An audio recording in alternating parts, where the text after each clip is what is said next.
L'Union européenne tire la sonnette d'alarme. La situation à l'est de la République démocratique du Congo est explosive. Et Bruxelles ne compte plus rester spectatrice. Ce vendredi 9 mai à Kinshasa, l'ambassadeur de l'UE, Nicolas Berlanga Martinez, a lancé un message clair et puissant à l'occasion du 75e anniversaire de l'Union européenne. La paix doit revenir, coûte que coûte. Réforme des forces congolaises, pression sur le Rwanda, soutien humanitaire, diplomatie de choc. L'Europe active tous ses leviers pour stabiliser cette région secouée par les violences. Mais le ton change. L'UE surveille de près la volonté politique de la partie qui agresse, faisant allusion, sans le nommer, au Rwanda. Et ce n'est pas tout. Des sanctions ont été déclenchées. Plusieurs hauts gradés rwandais sont désormais dans le viseur de l'Union. Parmi eux, Ruki Karuzisi, chef des forces spéciales rwandaises en RDC, Eugène Nkubito, Pascal Muizi, ainsi que Francis Kamanzi, directeur de l'Office rwandais des mines. L'Europe accuse trafic illégal de minerais congolais. À Maïndombi, la loi des milices règne sur la RN17. À Kwamous, la terreur a désormais un nom. Les miliciens Mobondu.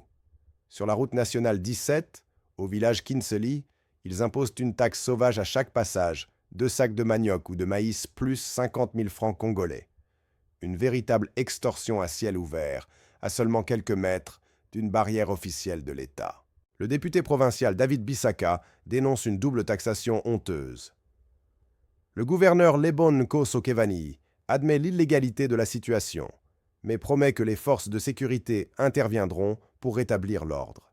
Pendant ce temps, les miliciens sabordent les routes secondaires, paralysent les transports, bloquent les vivres et maintiennent leur chantage armé jour après jour. À Beni, au nord Kivu, 94 soldats congolais viennent d'être formés par les forces spéciales brésiliennes de la MONUSCO.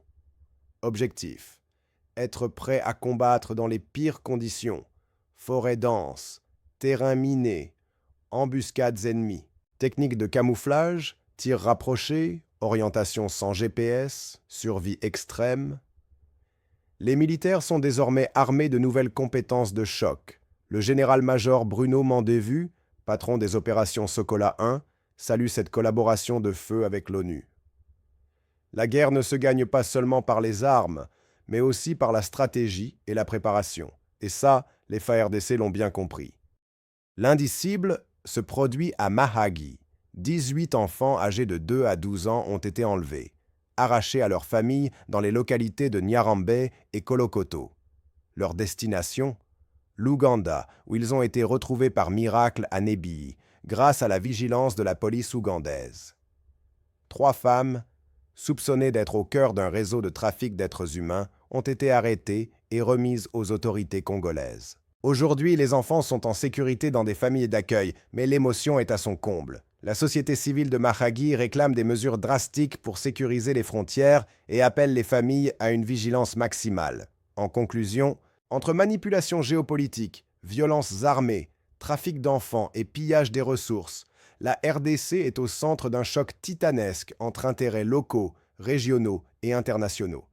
Mais les lignes bougent, la résistance s'organise et les regards du monde se tournent vers Kinshasa, Beni, Kwamouth, Mahagi. Abonne-toi, active la cloche et partage cette vidéo pour ne rien rater des prochaines révélations.